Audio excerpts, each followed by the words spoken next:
Hi, welcome to this new webinar on process control using our LVProSim simulator. So while we wait for everybody to join in again, now I think I recognize most of the names of the people that are joining in, so that's really good. It means that you are faithful. Everybody comes again and again to our webinar, so we're really pleased about that. So we are expecting about 40 people this afternoon, this evening for you, or if you are in Africa or Asia. So we will wait for these people to join in. And by introducing first, again, my colleague who will be co-piloting this webinar with me. Hello, Gonzalo. Hello, good afternoon, Christian, and good evening for everybody else. So as usual, I will be, well, sometimes it's his turn, sometimes it's mine. So today it's my turn to do the presentation, and Gonzalo will be answering your questions, watching your questions coming in, answering them if they are questions of personal nature, like you have technical problems or things like that, and relaying these questions to me or answering himself when we take a break to answer your questions. So please do not hesitate to ask your questions. Again, in the handout section, you will find one file, in this case, that I am sharing with you, which is the PowerPoint that I will be using in the coming webinar.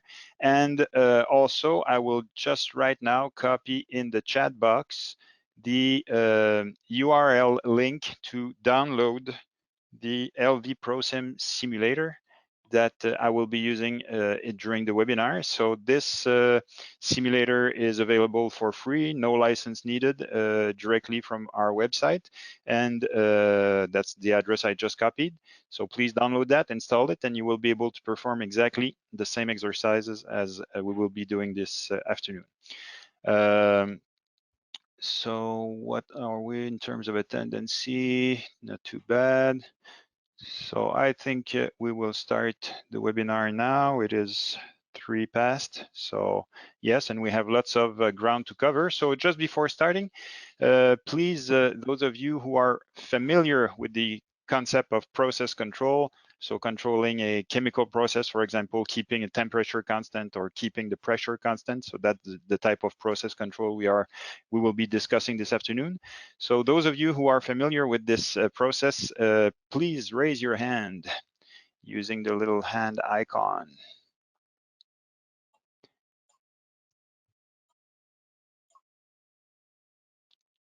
Okay. So we have 1, 2, 3, 4, 5. Okay, so some of you are familiar with the concept. So I will take time at the beginning to speak a little bit about what is process control and how it is achieved, just so that everybody starts with some common ground to understand what we are discussing. So let's get going now. So you will see here on my screen that I will start sharing with you now. The PowerPoint, as I was telling you, that you can also download from the handout section. So welcome to this process control webinar, and we will achieve that using LVProSim. Whoops, what did I do? Did I stop sharing my screen here? No, good. Okay, so in this first exercise, you will see again that these are exercises extracted from our manuals, and you might wonder why we start with Unit 5. Well, it's because the complete manual that comes with LVProSim, that is a software that accompanies one of our hardware system, the 6090. These manuals are really extensive, really complete, and the first 4 units of this manual are about the different types of final control elements, the different types of sensors, so how temperature is measured, how pressure is measured, what are the different types of pumps you can use, and so it's going in really details about all these different elements that we find in a typical process control system. And then we get into Unit 5, where we start talking about the process itself. What is the process? What are its characteristics? And how to fine-tune a process. This will be the topic of the next unit, which will be the topic also of our next webinar next week, how to fine-tune a process control loop. So to start with, today we will look at the dynamics of a process that we wish to control, and the different types of processes that exist, and finally the different characteristics that characterize a process and that allow us, knowing them, to fine-tune the process afterwards. But for you to understand what I'm talking about, let's first define, I realize that my image here is a bit blurry, a bit too expanded, but let's first define what is considered process control. So the diagram you see here is a flow diagram that indicates what are the different elements and the different steps in process control. To make that clear, let's take a really simple example, everyday example. The fact that every morning you are adjusting the temperature of your water. When you are about to take a shower, you want to adjust the temperature to the exact value you want it for your shower. So this is, in fact, such a simple experiment is a process control experiment. So let's start with the fact that you open the faucet, the water starts flowing, and initially it's too cold. How do you know it's too cold? Well, here on the right side of this diagram, you see that you have a sensor that is monitoring the controlled variable. So in this case, the controlled variable is the water temperature, and the sensor is your, let's say, your left hand, to make it simpler. So with your left hand, you sense the water, while with your right hand, you control the faucet the hot water faucet opening. So the sensor, your hand, will send a signal through a transmitter, your nervous system, to the controller, your brain.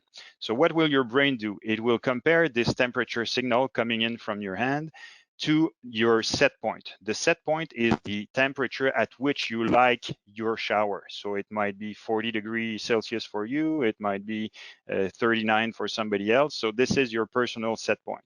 So your brain will compare the current water temperature to this set point, and based on this information, it will send a signal to the final control element, which is your right hand, which is responsible to open or close the valve based on the temperature.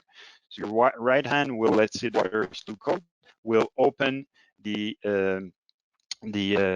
faucet, the hot water faucet, which will correspond to which will bring in more water. So this valve will let more hot water come in. This is your manipulated variable.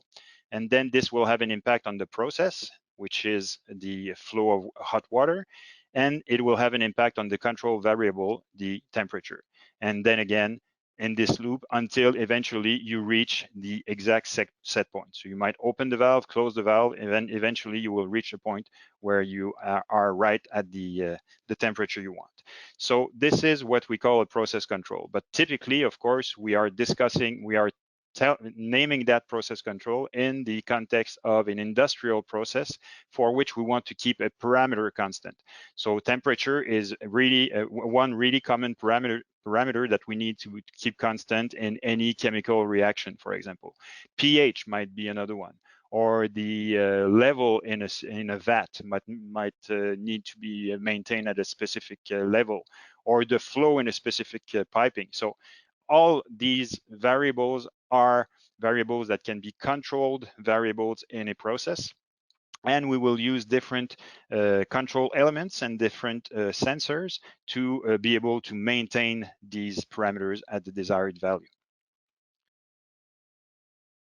So any process, of course, will have dynamics. So a process has a certain way of behaving over time, and this is what we call the dynamics. So for example, here we say that in your house, for example, when you turn the hot water faucet, you don't get hot water immediately, okay, depending where you are in the world. Here in North America, it will take a long time because the hot water comes from the hot water tank that is in the basement, so it takes a long time. In Europe, where you have the hot water heater right in the bathroom, for example, it takes less time, but still there is a small delay. So we see here that there is an element of time in this process. Same thing when a car driver applies the brakes, the car does not stop immediately because of its inertia and because of other conditions. So there is an element of deceleration here that implies, again, the time passing by. But there are, so here we say that the three factors, the factors can be divided in three categories, applying on the dynamics of the system. The three categories are the resistance, the capacitance, and inertia. So let's define these three terms here.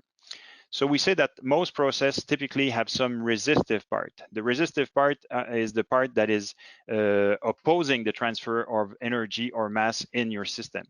So for example, in here in a pipe in which water flows, if you have a restraint inside the piping, of course, it will present resistance to the water flow. So the water flow will decrease because of this, and this resistance will slow down the process, basically. Same thing in an electrical circuit, of course. That's exactly what a resistor is. It opposes the flow of electron in the circuit. And then we can have a valve also that will be more or less open, that will also present a variable resistance in your circuit. So as we say here, if you change the resistance, of course, it will have an immediate and proportional change in the flow rate. Second term, that second factor that we find, category of factors that we find in process control is the capacitance. So a capacitance in a process control system is an element that has the capacity of storing energy or storing matter, storing mass. So the typical example for that is a big tank like this that can accumulate water. So this capacitive element in your circuit, in your process, will have different impact depending on its capacity. So is the tank a bathtub, or is it the size of a swimming pool?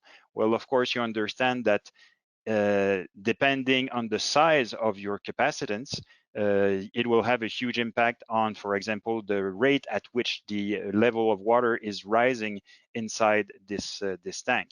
If you have the same pump at the input of the vessel to let water in, of course, with the same pump, with the same flow rate, the water will rise much faster in your bathtub than in the swimming pool. So this will have a huge impact on the dynamics of the system. And finally, the last category of factors that can affect our system is the inertia. So inertia, of course, in many systems, it doesn't have that much of an impact, but in some, it can have a huge impact. So for example, in a car, of course, the inertia of the car will have a direct impact on the time it takes to accelerate or decelerate the car. But usually this is compensated by the size of the engine that is inside this vehicle, so that every vehicle has similar characteristics. But between a Ferrari and a van, of course, there is a big difference, but still, typically we try to compensate the inertia by putting more power. So a pump that has more pressure, or an engine that will provide more mechanical power to compensate the inertia.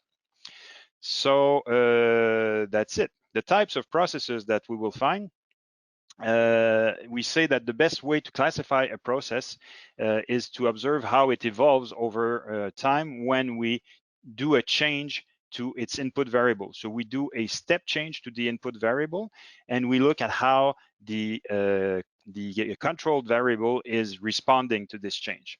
So, and by observing the shape of the curve of the output variable, we will be able to get lots of information about the system. So here is what we are talking about. But before going there, do we have any questions up to now, Gonzalo? No, right now we're fine. You can keep on going. Perfect, thank you. So here you have the process in the center with some process input and the process output. So our input variable here, for example, let's go back to our let's take the car speed, for example. Okay, so let's say that we are using our foot to press on the pedal. At some point we have the pedal, the accelerator pedal at this level, and then in one sweep change we just push harder on it to raise it to this new level and maintain it there, and then we watch the speed of the car changing. So of course, the speed of the car will not follow this curve. It will not reach the maximum speed instantly. It will slowly rise to this speed to eventually reach a new stable speed. So we know that we will reach a new stable speed, a fixed speed, because of course, as the car accelerates, there is more and more friction with the air, with the road, well, mostly with the air, and at some point the new power that we have put in the motor will be compensated in the car will be compensated by this additional friction. So we know that we will eventually reach this new stable speed. Well, depending on the car, if it's a Ferrari or if it's a van, of course, this curve will not be the same at all. Okay, so it will be flatter if it's a van, it will be steeper if it's a Ferrari, but all in all, this will give us lots of information about the system itself. Speaking of different types of systems, of processes, there are two different types of processes: self-regulating processes and non-self-regulating processes. So going back to my example of the car acceleration here, we say that this is a self-regulating process. Why? Because as I just said, we know that whatever the change we do on the input variable, the output variable will eventually reach a new stable point, okay, a new steady state where the speed doesn't change anymore. And as we saw in the case of the car, this is because of the inertia, the friction with the air that will compensate the extra power we put in, okay? But there are some processes that are non-self-regulating. And if we are to stay in the concept of speed, let's take a rocket in free space. Okay, between planets, there is no friction whatsoever. So if you increase the amount of power you put on the rocket engine like this, it will start accelerating and will never stop accelerating because there will be no friction to compensate this extra power. So it will accelerate and accelerate and accelerate, and eventually might even reach a speed close to the speed of light. But then of course, we get into relativistic effects of the mass that increases and everything. But okay, you understand the principle. This is a non-self-regulating process that we have here in that case. Another example is the pressure inside a boiler. So if there is no way for the extra heat or the vapor to exit fast enough, the pressure tank, the pressure will increase inside the boiler until the boiler simply explodes. So that's another example.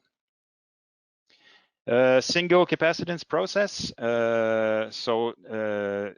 We were referring to the capacitance, a tank as being a capacitance. So typically a system that contains a single tank, this is not the only processes that we have that are called single capacitance, but that's the easiest to understand. So we have a single tank that can contain water. We say that our process that can accumulate, water. So this is our capacitor. And we say that we have a single capacitance process here.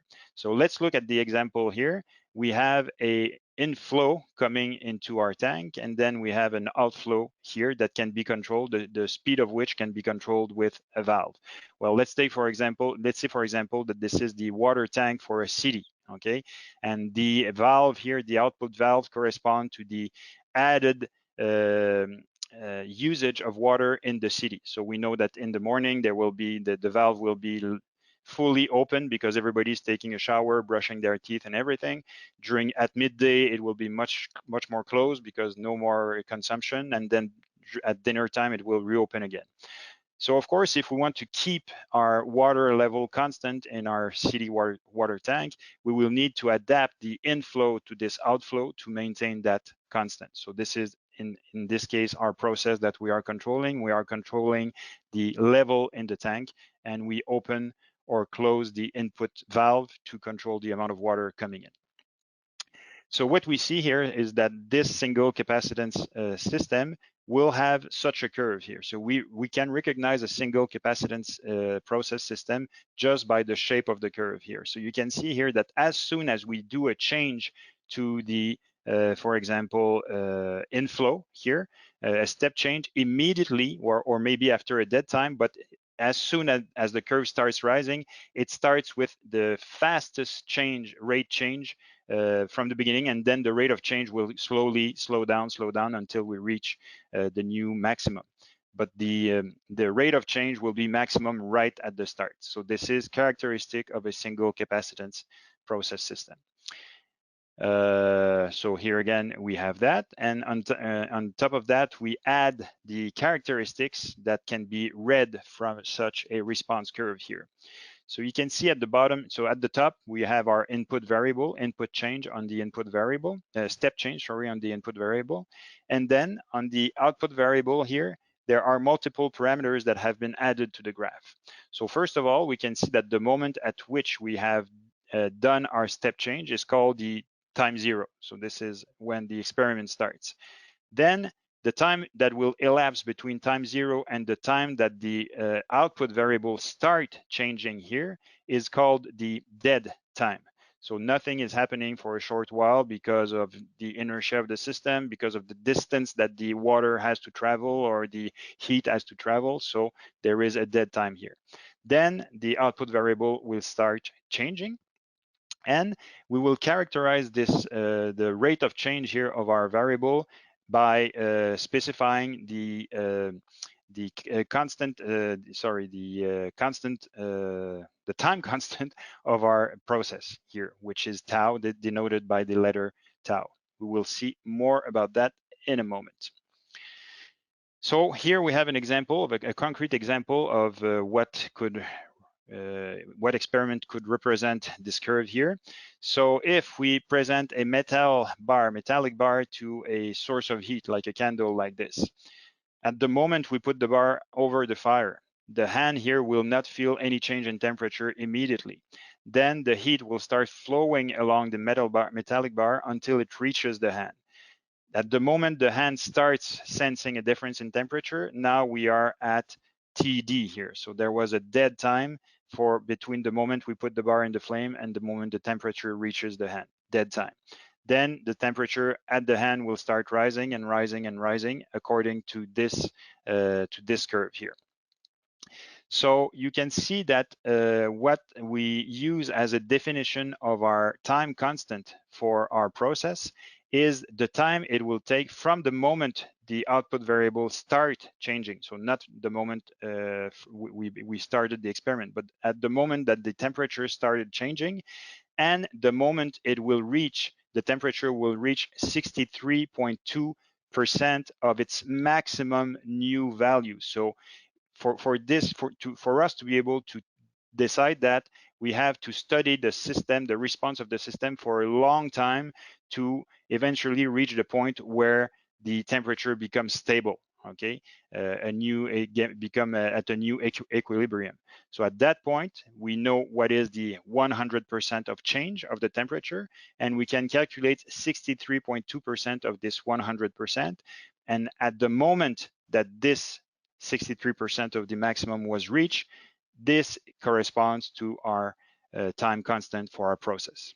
And this parameter is really important because this tells us basically how quickly the process responds to a step change. And this will, of course, have a huge impact on the how we want to control the system. If the system responds really quickly, our response to keep it at the specific value will have to be also really quick. If it's slow, we will have not to overcompensate. Be careful not to overcompensate. Sorry, yes, I went a bit too fast.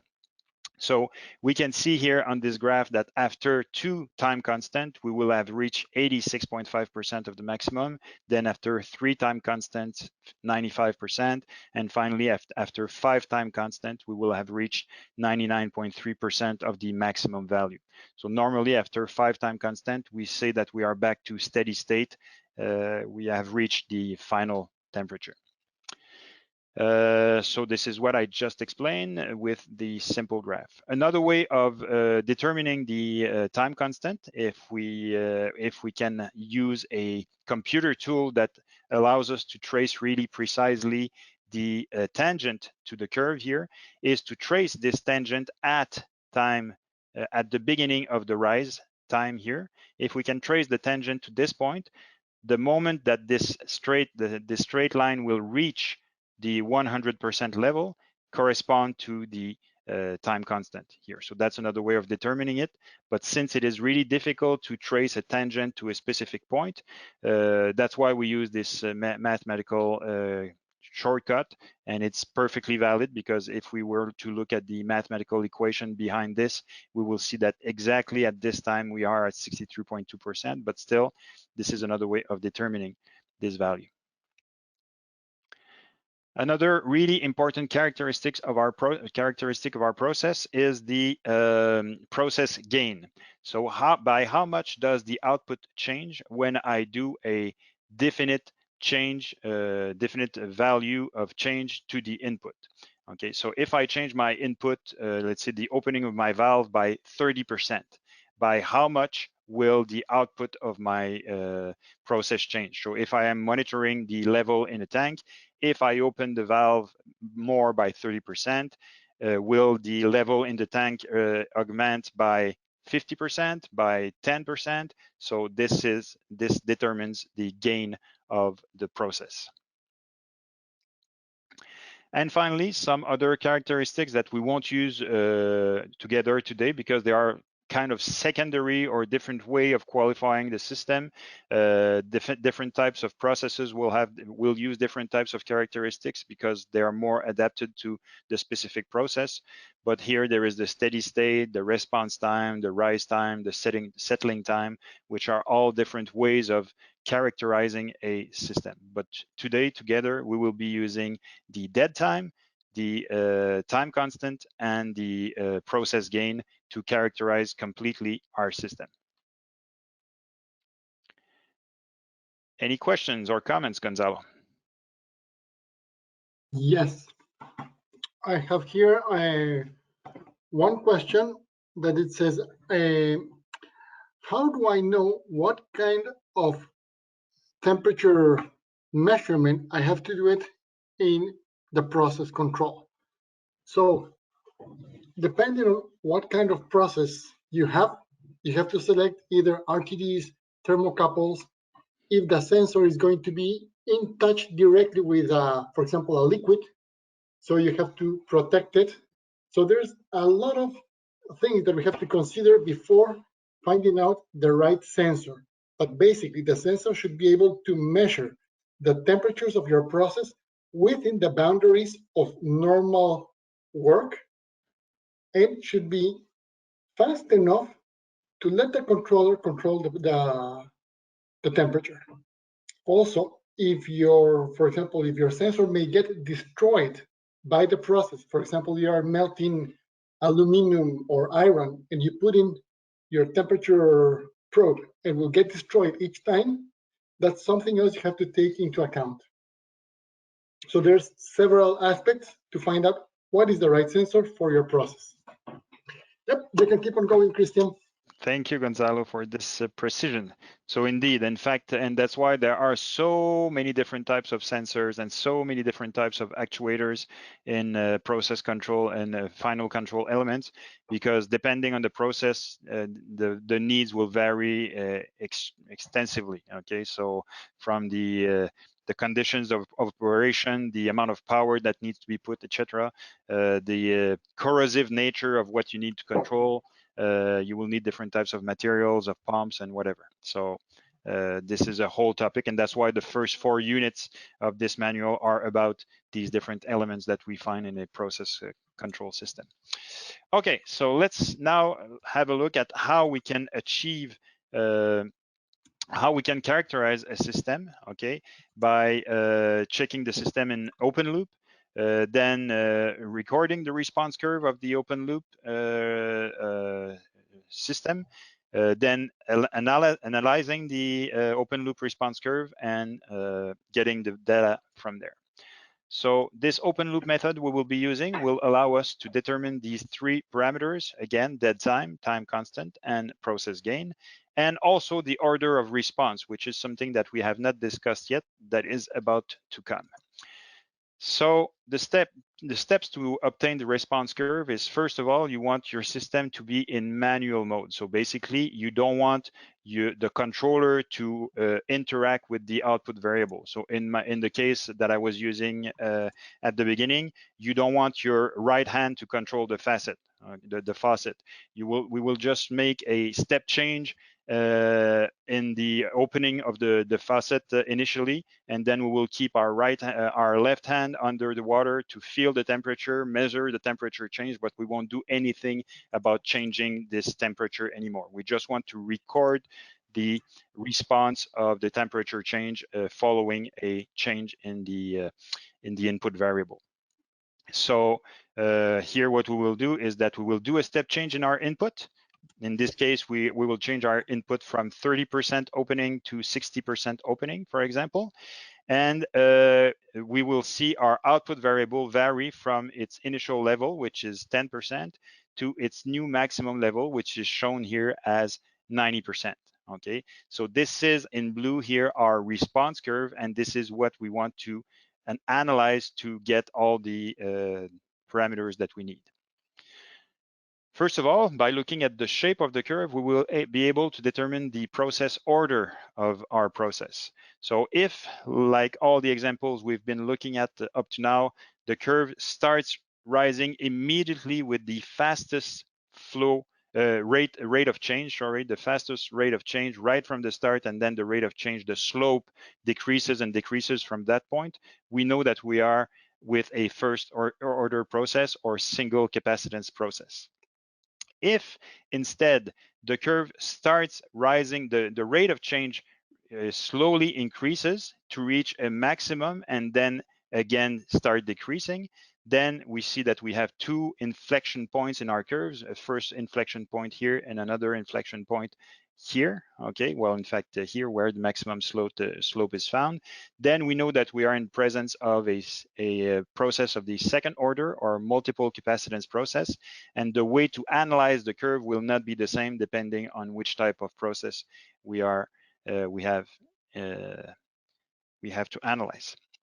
So first of all, we will determine the process gain. That's really simple. As I just told you, it's the variation of the output on the over the variation of the input. So in this case, from 30 to 60, 60 minus 30 gives a variation of 30%. And in terms of output, we go from 10 to 90. So 90 minus 10, 80% change in output, which gives a process gain of 2.67. So that's the first parameter we need to get from this curve.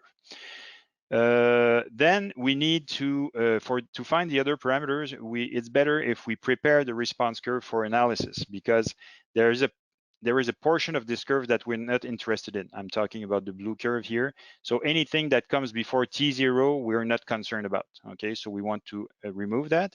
And then anything below the initial value, we're not interested in either, because that's just our starting point. So we want our starting point to be at the origin of our graph, and that's what we will do. If we do some preparation of our curve, we will eliminate whatever came before T0 and under to have our curve presented like this. So now we have a curve that varies between 0% and 100% starting at T0. So with this preparation done, it will be really easy to calculate the dead time, because we will be able to measure on our x-axis the time it took for the output variable to start changing. Okay, if we want to find the dead time on an nth order response curve or second order response curve, which is the most typical.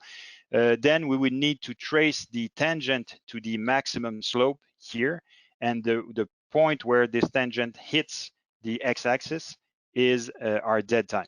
Okay, so again, since it is really difficult to trace such a tangent, we will use some other means to find this dead time point here. And one method is to use the 2% to 63.2% method.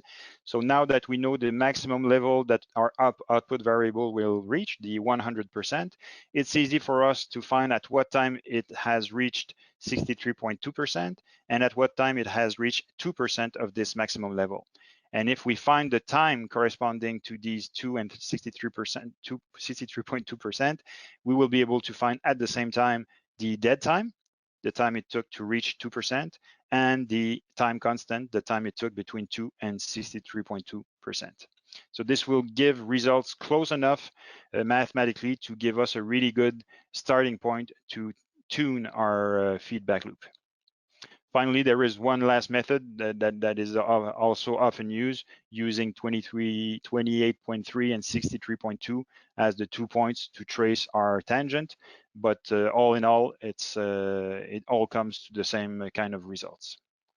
So that's it for the theory that I wanted to cover with you. Now we know how to characterize a process with the 3 parameters, how to measure that on the response curve. So now we will go to the software that will allow us to achieve that. And this software is right here, LVProSim. So whenever you leave it alone for too long, it just disconnects and you need to reload.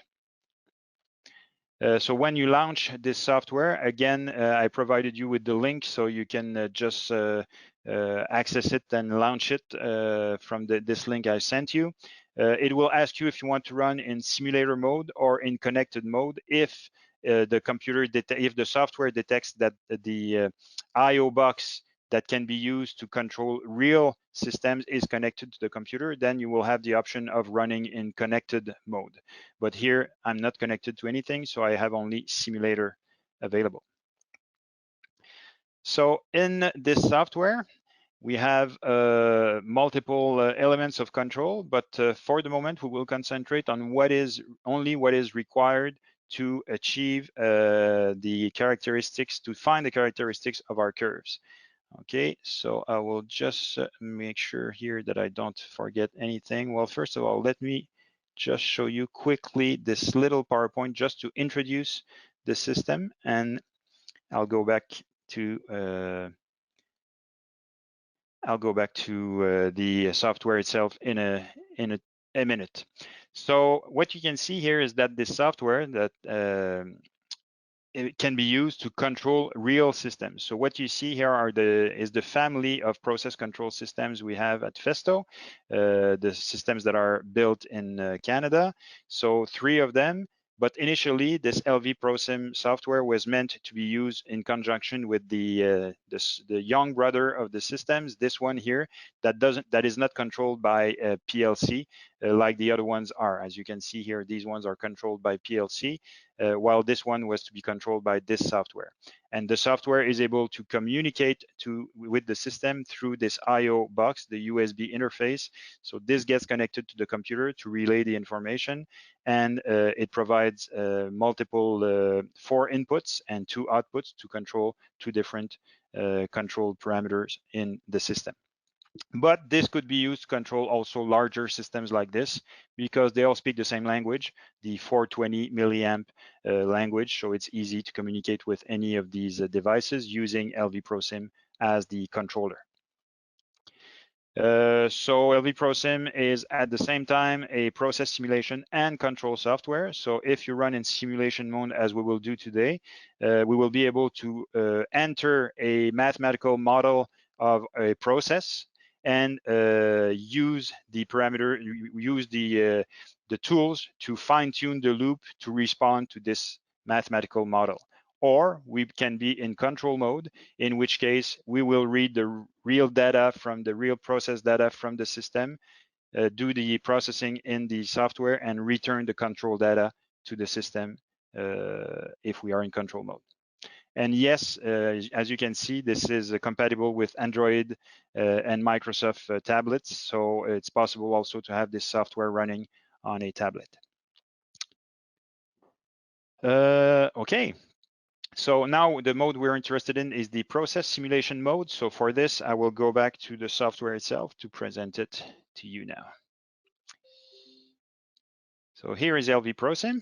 And if I go into the simulator tab here, I will be able to input the mathematical model of the process that I want to simulate. So that's what we will do now, because we want to be able to simulate a specific process. So as you can see here, you can have two different processes defined, PID1 and PID2. Okay, there you go. And you can also define a cascade process, which we will get back to later.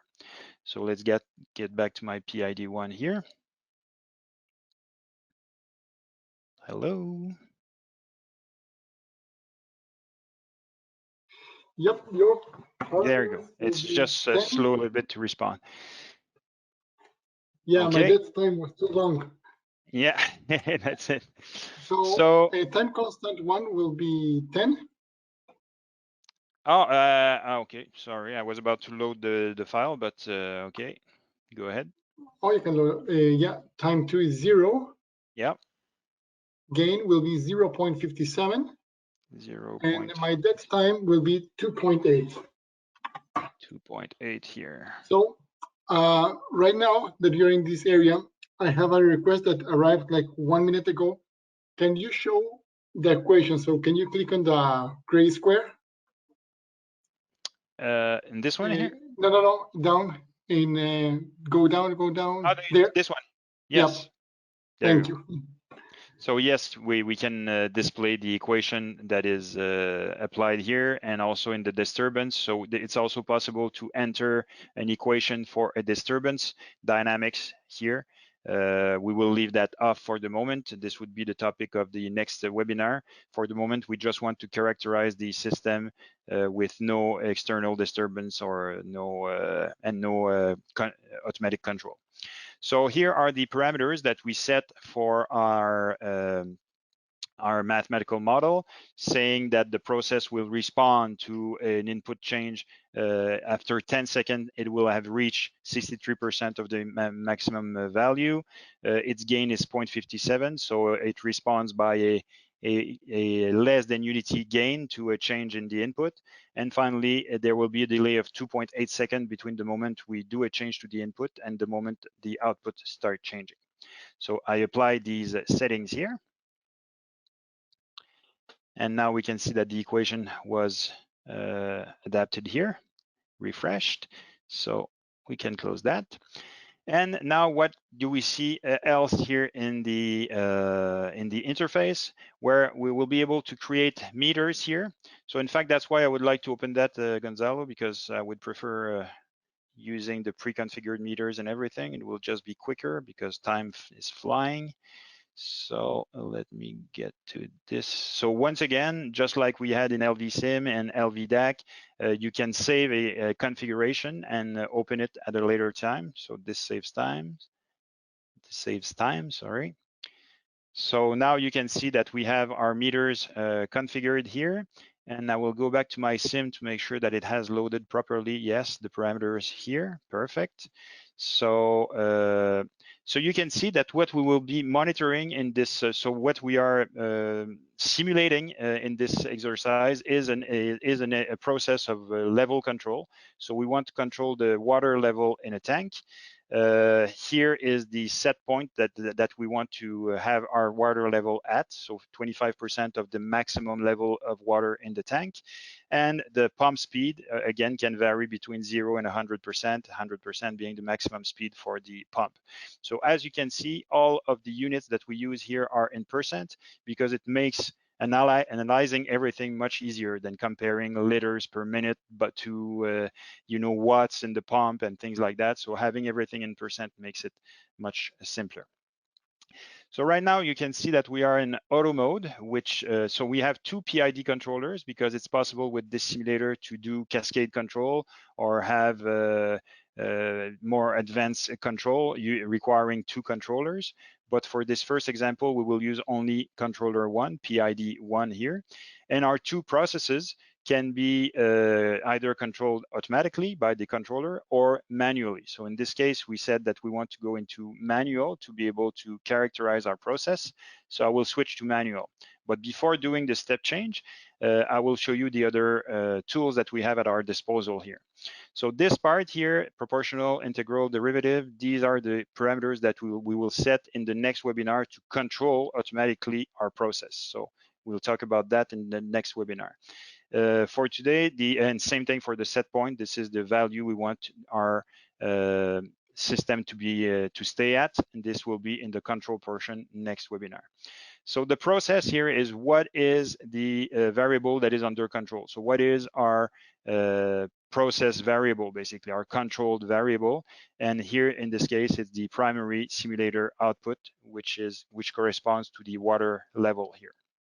So water level is the name we gave to in the meter here to the primary simulator variable. And then the output here is the level that we want to set our final control element at. So you can see that this is the pump speed at 43.86%. So when we are in manual mode, it is us through this slider controlling this value, as you can see here. Okay, when we are in automatic mode, this value will be automatically calculated by the controller and change automatically. At the bottom here, we have the variables that we want to display in our trend recorder here. So this is our trend recorder. If you don't see anything displayed for the moment, it's because it's off. As soon as I turn it on here, we will see the 3 variables being traced at the same time. And you can see that for the moment, I have 3, we only see 2 curves because this is set at 0 here. If I increase it here, now you see that we have our 3 variables. So in blue, it's our set point, which is 25%. Of course, it doesn't change. Then we have our output variable in green here, which is the pump speed, and in red is our controlled variable, our process variable that we want to control, which is the water level. So of course, I should stop playing with that because, well, I will let it reach a stable point, and this will be the point of the start point for our input change, our step change that we will do to characterize the process. So you can see here in the meter that the value is still increasing slowly. So I will wait for this value to stabilize, which will mean that I have reached the maximum value for the current value of the pump. And then I will, yeah, it would have been better if I was starting from a, yeah, but I will leave it this way because we're running out of time here. So of course, ideally, I should have started with an output value of a whole value like 10 or 20, but I will start with 11.26. Well, in fact,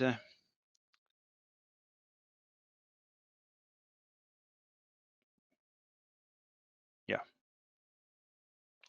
good. So now it's pretty much stable. So we are at the maximum value of our level here for this specific pump value. I can turn off the set point here because it's not required in the analysis of this curve. So I will just turn it off, not delete it, but turn it off. And now I have the 2 parameters of interest here. So I will input a new value for my pump here. I will increase it to, let's say, 31.26 to make it a whole 20% more. So 31.26, I will have a 20% increase on my input variable. To input this value, you always have to hit apply because we want you to be able to change multiple parameters at once and then hit apply to apply all these parameters at once. So that's what I do here.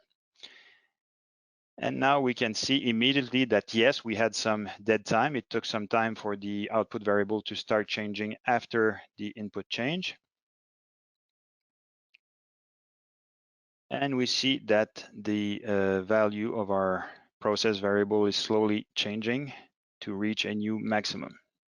So we have to wait, as I was telling you, long enough for this value here to stabilize to a almost stabilized to the maximum value, and then we will be able to analyze the curve. While we wait, Gonzalo, any questions or comments? Yes, we have several questions, but some of them they are administrative, some other are about the process control. I am taking care of them.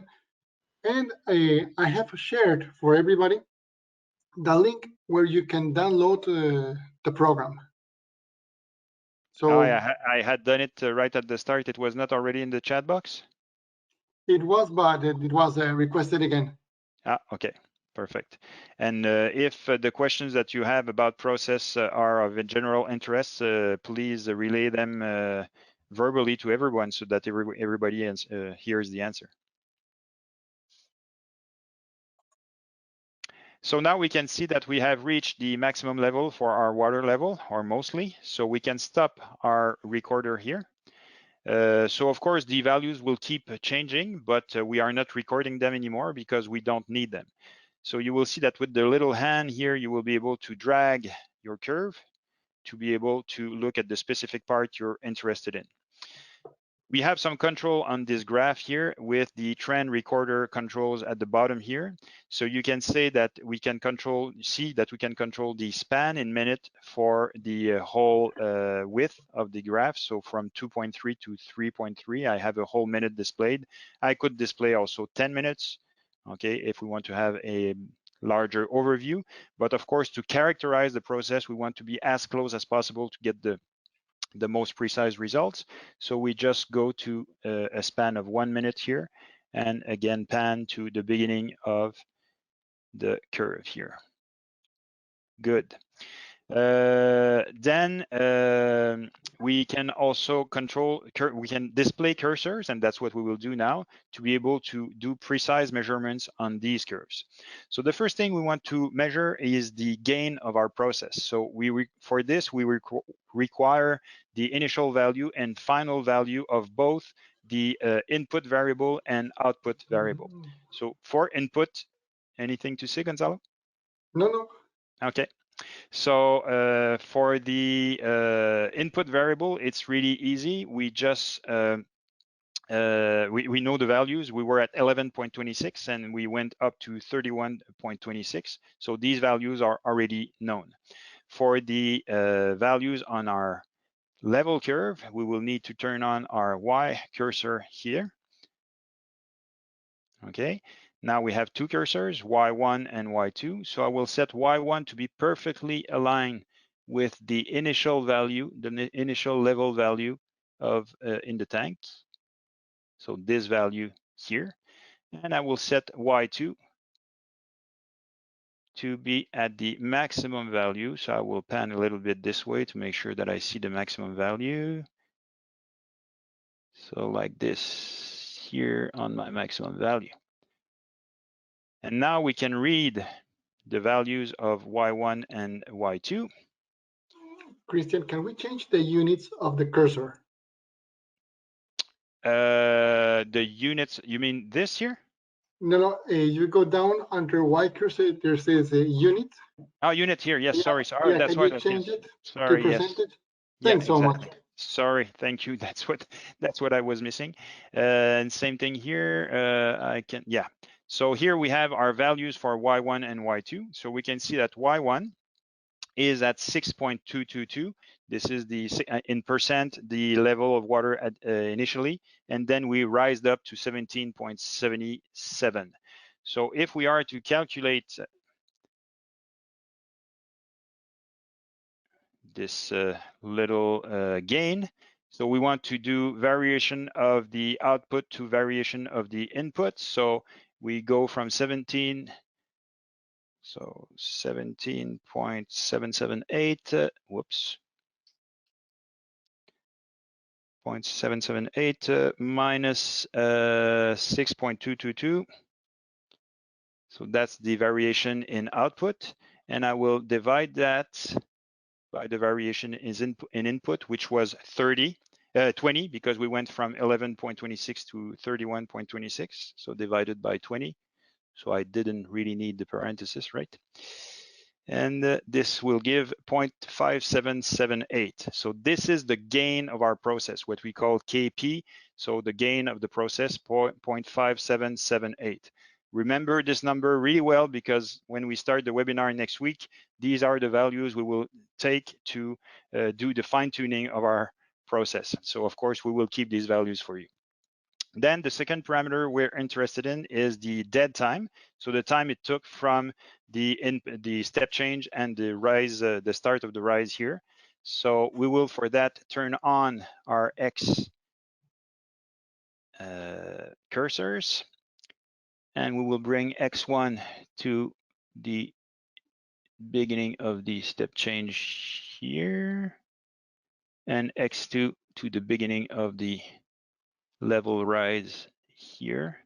And by the way, you can see here in the and the table here, we can see the value corresponding to X2. So we can see that here on the left of this, it remains at 6418, okay? And then as soon as it starts rising from 6418, there you go. I am right at the start of the rise here, like this.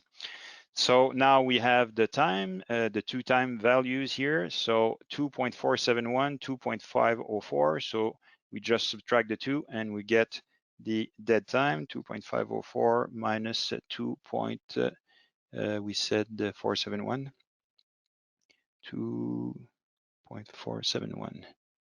So we have a dead time of 0.033.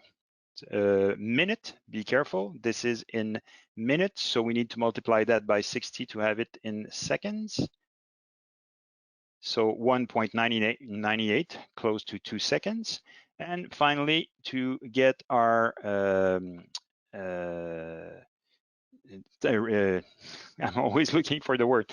Our time constant, to get our time constant, we need to find the 63.2% of the maximum here.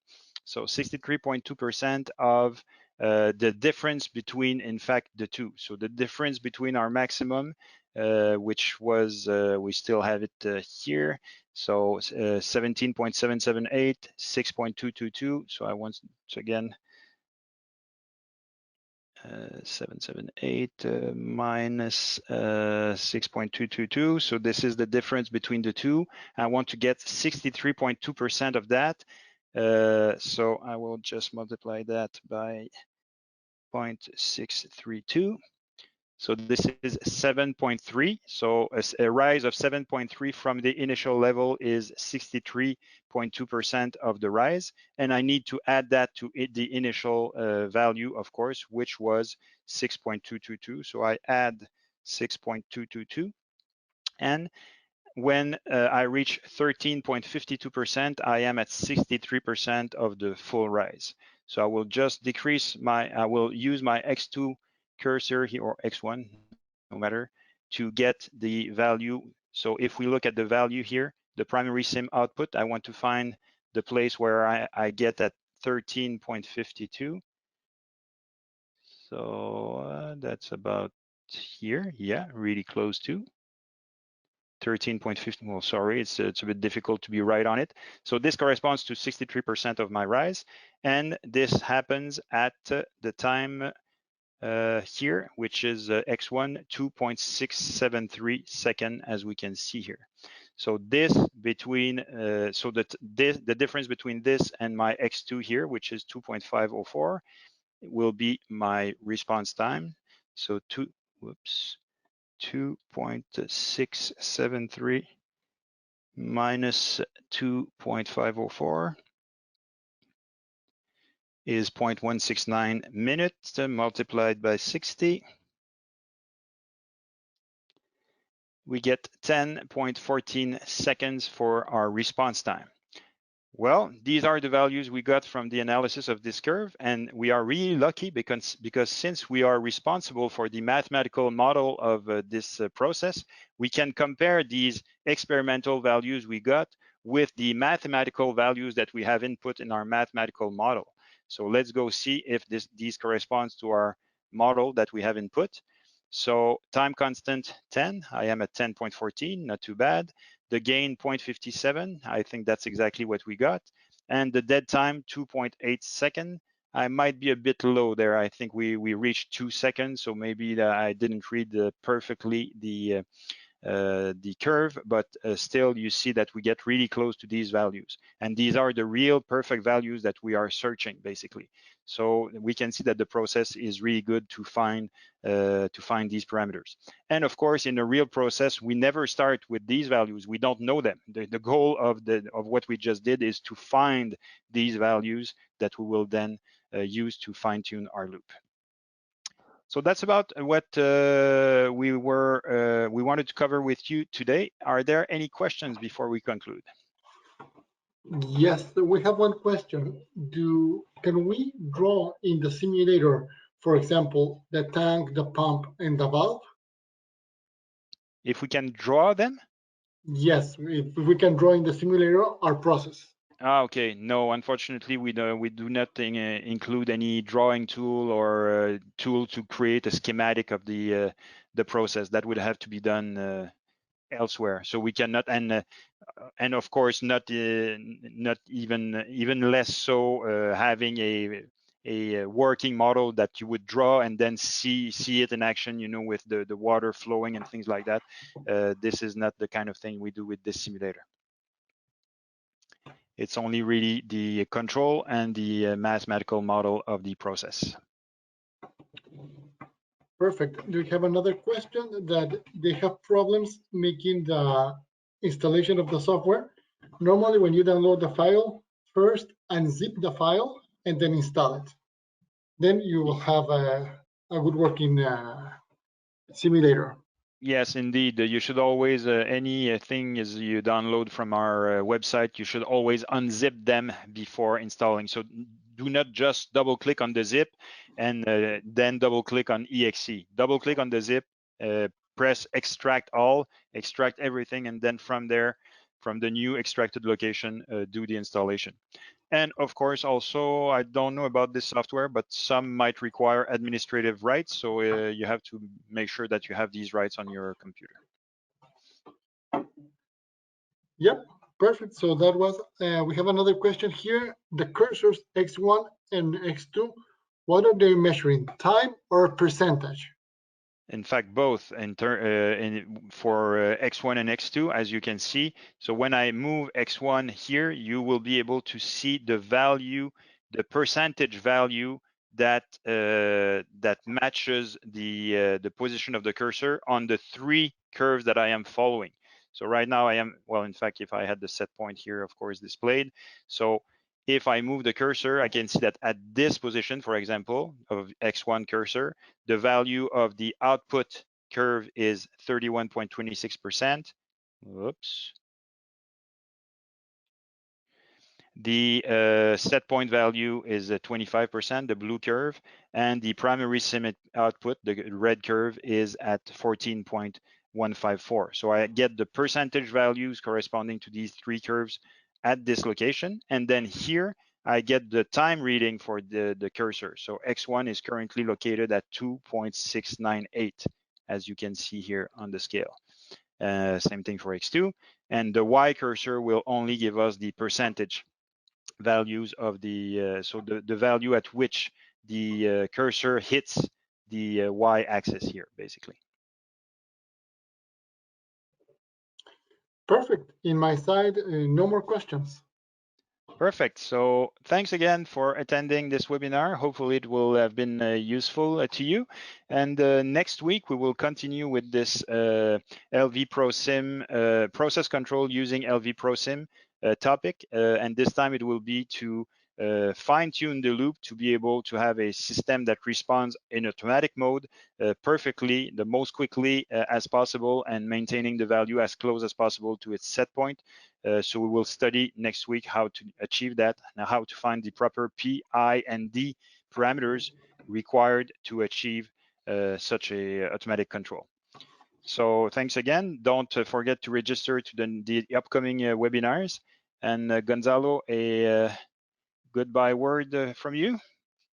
Yes, thanks so much for attending this webinar, and we hopefully we can meet next week in the other webinar for LVProSim, the part number 2, and the other topics we're going to have next week in electricity. Keep safe, and thanks so much for attending. Thank you, and have a good evening. Bye-bye. Bye-bye.